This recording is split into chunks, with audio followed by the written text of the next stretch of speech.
to speak to us and address us a little bit about her personal experience as a mom of a young adult son with special needs. Oh, wow. I need to be able to record that. Good morning, everyone. I think it's really nice that you gave up a little bit of your Sunday morning to come today. So I want to ask you a question. If someone's asked you, and I know a lot of you look like you're students. How many of you are students in the room? Okay. And how many of you are past that stage in your life? So if someone asked you, oh, define yourself. So I'm going to guess that some of you would say, oh, you know what? I'm a daughter. I'm a sister. I'm a student. I like math. Or maybe you're a mom. And you say, this is what I am. It's like the words that people use sometimes to define themselves when someone asks them about themselves.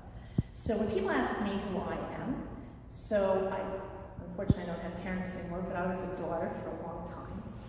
I've been a sibling, I think a pretty good sister, because I'm here this morning. I'm a wife. I'm a mom. I'm a friend. I was introduced because I was a nurse. I was for a very long time. I now run a wellness, so I'm a wellness coach. I do yoga. I say I'm a yogi.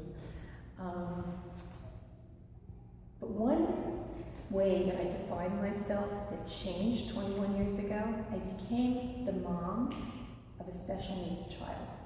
So I'm the mother of someone who has autism. And that has defined me in a way that I couldn't have imagined if I had never had Yosef. So Yosef is 21 years old and he's on the autistic spectrum. And when you meet people in the community who have children with any kind of unusual need, unique need, I like the word unique rather than special, but have a unique need, that parent defines themselves very much by that child. It doesn't matter what else they've done in the world or in life, that child defines who they are. And when I think about my own experience raising Yosef and the experience of many other parents that I've come in contact with, so Sylvester will forgive me because she's heard me give this analogy before, but I always tell them this is what it's like.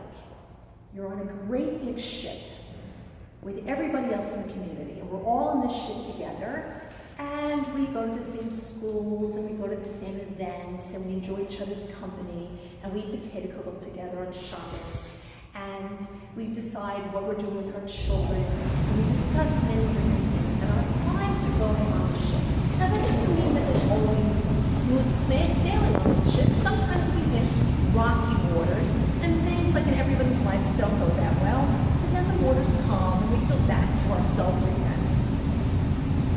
When you become a parent of a special needs child, it's like someone threw you overboard into the ocean. And now you're in that ocean in just a little life raft.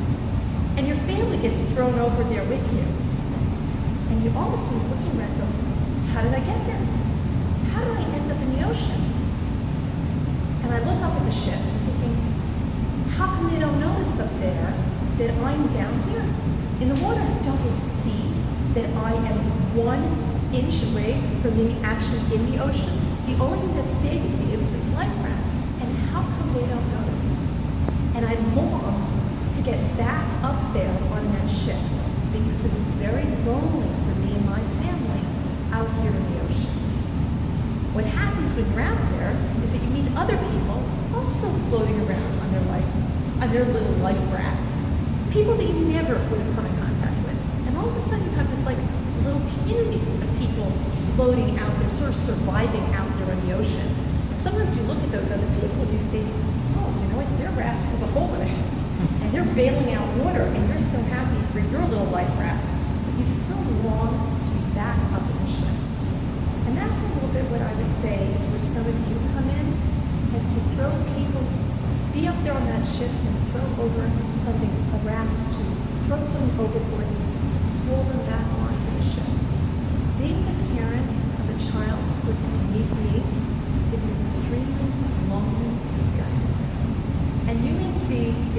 either you're friends with the siblings, or you know the moms, or you know the dads, or you see them in shul, and they look like everybody else. But I am telling you that it can be a very isolating experience, a very lonely experience, and sort of a heartbreaking experience. I think I'm very blessed. I come from a very big family, a very supportive family. But as supportive as anyone's relatives are, and they are supportive, they sort of don't get what it is like when your child can't do what everybody else does. So I don't know which you volunteer to work with people with special needs. They're going to be of all different ages. So I would tell you that depending on who you're working with, there's the child you may be taking some time with. But don't forget about the siblings and also the parents who may also feel extremely lonely. So I remember, I'm a big shul goer. We were raised in a house we went to shul on Shabbos. Rain, sleet, snow, we went to shul on Shabbos. And I never missed a Shabbos. I was there with my double stroller and all my kids, and it didn't matter. I used to think we were more reliable than any postman, for sure. Nothing stopped us from getting to shul on Shabbos. Yosef stopped me from going to shul on Shabbos because I couldn't take him. He would go, he'd tantrum, he'd throw himself on the floor. I'd get there, and all of a sudden, in the middle of going there, he would just decide, I'm not moving, and throw himself on the ground, and we would not be moving. And many of you have ever dealt with a 2-year-old. You know 2-year-olds can do that. But a 7 or 8-year-old is not a 2-year-old. They're the size of a 7 or 8-year-old. So I would be sometimes, I remember this, I didn't know teenage, but it was on Jefferson and Sussex. And I was walking with Yosef, he decided, Ad Khan, I'm not going any further. He threw himself down on the ground, and when he did that, he sort of tripped me. So I fell, and I ripped my pantyhose. Anyone knows what that experience is, going to shul, but all of a sudden the ripped pantyhose. It's just not a good experience. And my leg is moving. And the two of us sat on the ground on the corner of Rutland and Sussex, both of us crying, unable to move. And I remember the feeling of, I hope nobody sees me, but I cannot get myself off the sidewalk to get us back home. I view that like a few moments in my career and in my life as a parent, that was one of the lowest points for me, crying, bleeding, ripped pantyhose no less, in the middle of the street.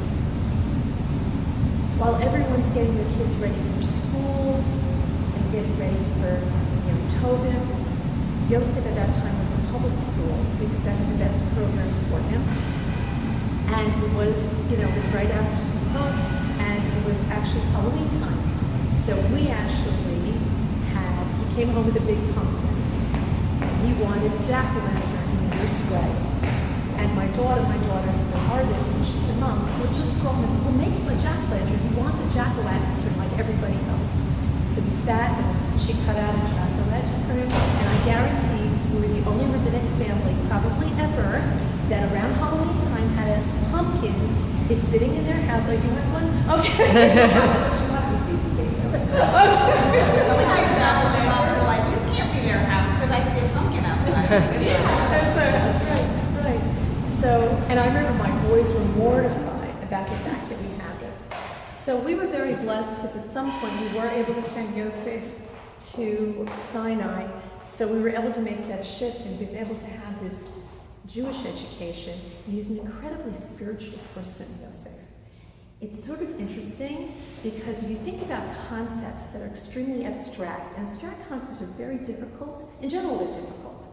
Like think about math. I mean, those of your students, math is sort of an abstract concept. So many of you may feel like, wow, I never got math. But there are other things. Religiosity, spirituality, you can't hold on to. You can't hold on to Hakadosh Baruch Hu, right? You can't grab Hashem. What's Shabbos? It's just a day of the week. How does someone who has no concept of abstract thinking understand Shabbos?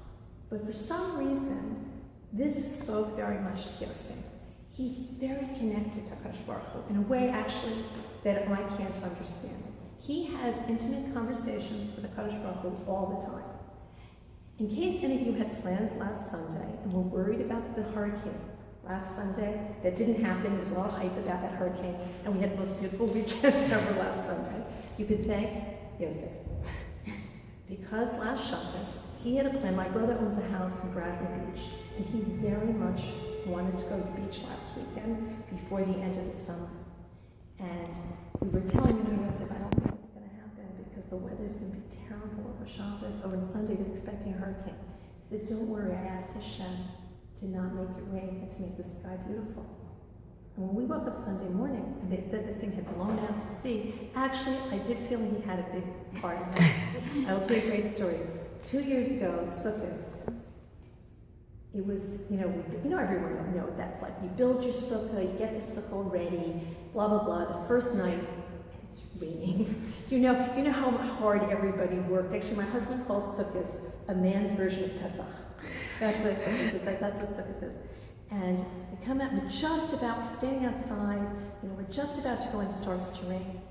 And literally, Yosef put his hands on his hips and he looked up, he said, he went like this, like, are you kidding me, Hashem? Are you kidding me? And it stopped raining. So we have a lot of great stories like that about him, whether you believe them or not, they're our family lore. But he has a tremendous connection in spirituality, as many children with special needs do. It's sort of an interesting thing that they do have this special connection in spirituality.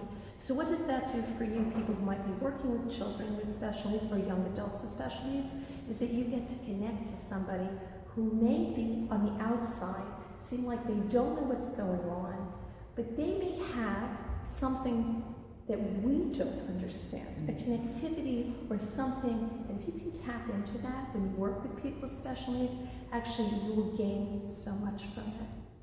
So that's the positive part about working with people with special needs. As far as the parents and the children, so my son now is 21 years old. So we come from a long time since the time when he would throw himself on the ground, or that someone would knock at my door and say, oh, excuse me, your son's on the roof. So that happened not infrequently. Or we had locks inside our house that locked from the inside because he would always be leaving. Well, he always was like Houdini. He would manage to find a window and get out, but we would actually all be locked inside our house. The amount of times that I would be looking the neighborhood, searching the neighborhood for him. And one time the police picked him up, and he told me, the policeman picked me up, Mom, but we didn't turn on the siren because it was Shabbos. So it's been a long time since I had to deal with that. Yosef actually, with a lot of work, and a lot of love, and a lot of therapy, and a lot of just him and growing up. He's actually a very lovely 21-year-old man. So we've been trying to talk to him about the following concept. I want something. Now, what is it you want? Think about it for a second. What is it that you want? Right? And just think about anything that you want, and that you would say, this is what I want. Take 1 second to think about that. Got it? Yeah? Okay. That concept of saying, I want something, most of us don't think about it. But this was actually something I had to teach him what that meant. I want something. So my husband and I were talking to him about that people have things that they want. And it's just like they have things they don't want. So he said, okay, I got it. He walked into the other room. And then he came back and he said, my husband, Daddy, when you and Mommy go to Israel, could you tell Hashem that I want to go to YU? He wants to go to college. Because that's what people who are 21 years old do. They go to college. And he's not going to college. Okay, he can't do that. And sort of like broke my heart that that's not something I can do for him. And as people grow up, especially unique children are little, and then they're in elementary school, and middle school, and they go to high school, and then they become adults. And they are still unique individuals. Those needs don't go away because they become adults. And there are less and less social resources for them. They're extremely lonely. And they don't quite get, where did all their friends go? Where did everybody go? Which is really very much where the young adults in the community, they can get involved in this project, and young marrieds, to also work with people in the community who are not children, but who or college age and older, you cannot imagine the gift that you will be giving them. So you have a big job ahead of you about what it is you're going to do. The people, when you say that someone has unique needs, there are so many. Every person is unique and different and has special needs. And the best place to find out about that child and when you're working with them is to talk to their parents and their siblings. If they have siblings, siblings have a completely different perspective on that person than the parents do. My son, who's the closest in age to Nimsek, wrote about being his brother for his application for law school. And he sees him as just his brother. He doesn't see him as somebody who is so uniquely different. So sometimes it's to get the perspective from a sibling will also be helpful. So what does volunteering do for you? So actually, I've been writing about this a little bit. I'm doing some research on what does being a volunteer do for the volunteer. So tell me what you think. Why do you want a volunteer to do this?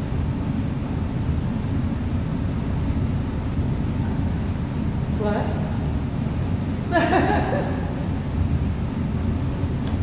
Okay, good. Thank you. Good for you.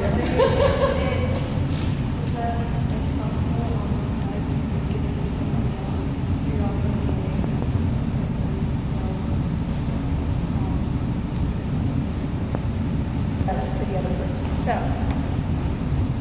it decreases your risk of depression. It's actually been studied. It decreases risk of personal depression.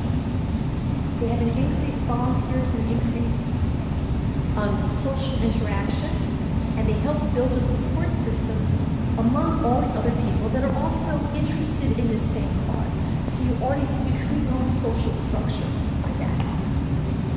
Just what you said, you enjoy a sense of purpose and fulfillment. So you have increased self-confidence. This is something that you can do that other people may not be able to do. And as you volunteer and you get others to join you, that you feel better about yourself in a more confident way because you have the skill that you've developed. You become more physically active. And this is a mind work. It actually is good for overall health. That people who go out to volunteer actually feel more physically active. It's usually not sedentary. People usually go out and they do something, so it helps you physically. It reduces your stress level. And there's something out there you may have heard about called the happiness effect. So it's actually a general feeling about just being more happy. People that volunteer just feel happier. And most of you are very young, but you put this somewhere in the back of your mind. People that volunteer live longer. That's actually been studied, that people that volunteer have longer lives. So that's all the things that volunteering, those extra benefits, not only what you're giving, but also what can you get back from being a volunteer. When you're someone that is giving and giving and giving, it's a beautiful thing. Fantastic. But one thing about being a giving person, and this may be something you never thought about, you also have to think about who else you're giving to. You have to take that full circle, give out, and you have to bring it back to self. If you only give this way, there'll be nothing left here. So it's also very important through life, as many of you are very young and just starting your giving journey, to make sure that you're also giving back to self. So I've been asking you, have any of you ever done any meditation? Have you ever done meditation? You have done meditation? A little bit? What do you think about it? Meditation. Just so you get the experience if you're open to it. Okay? Because meditation has to be something that you feel like, okay, I'm willing to do it. So sometimes to spend some time on self. So there are a few things I always do about doing something for self. Physical activity, your own physical activity, there's nothing that will make a person feel better than being physically active. There are chemicals in the brain that are released that are the same as some of the chemicals that are released when people take antidepressants. So it's actually like taking medication when you physically exercise. So that's one of the ways I'm going to tell you through life. Make sure you're doing some physical movement. The other, which I can't help but always tell people, make sure that you're eating correctly. If you eat too much junk food or too much sugar, it also has effect on self. I will also tell you when you're working with the young adults and little children that you're working with, I would avoid that one of the things that you do is give people a lot of chazarai. It ends up being something that happens very often. Usually it's not good for anybody, but very often people with special needs in particular are much more sensitive and may be more sensitive to high amounts of sugar. So just keep that in mind, not only for them, but for self. And the third thing is, how do you keep yourself kind of grounded? Or when you have big tests coming up, or your work is too difficult, or there are too many things calling on you, how can you keep yourself? Just bring down your stress level. So I hope you'll take this little teeny journey with me, okay? So if you don't mind, put both your feet on the floor. And and I know this may be a little weird for some of you who've never done it before, but just open yourself up awkwardly if you don't mind, okay? And just take a deep breath and exhale. And just for the next 2 minutes, we're just going to be present here. I'm not going to talk for 30 seconds, and I want you to see what silence feels like. We're going to ignore that sound. Okay? Just 30 seconds. And just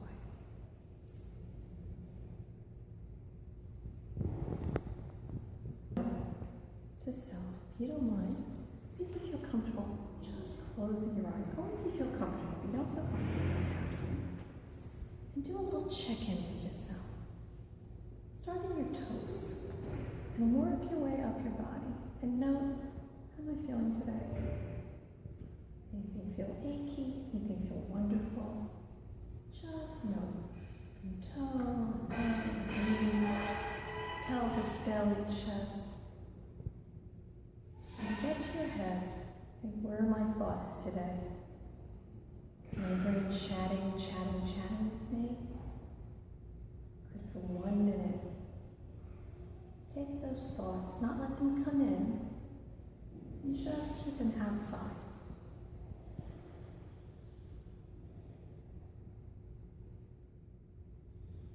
And note your breathing. Notice the air comes in, it goes out. What happens to the body? You breathe in and breathe out. You take a breath and count your breath as you go in, inside your head. And breathe as you go out, as you exhale, count as well. And note that your inhale and exhale is probably different. And just note that again. Do it again. Inhale, count. And on the exhale, count. This breath can be very relaxing.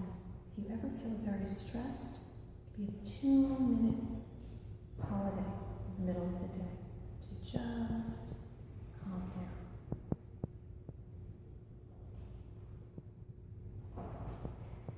When we care for ourselves, we are so much more well-equipped to care for others. Self-care provides us with the vitality and strength we need to share our time, strength, and energy and gifts with those around us. Take a deep breath. Exhale. Open your eyes. And I wish you so much success on this new journey that you're about to take.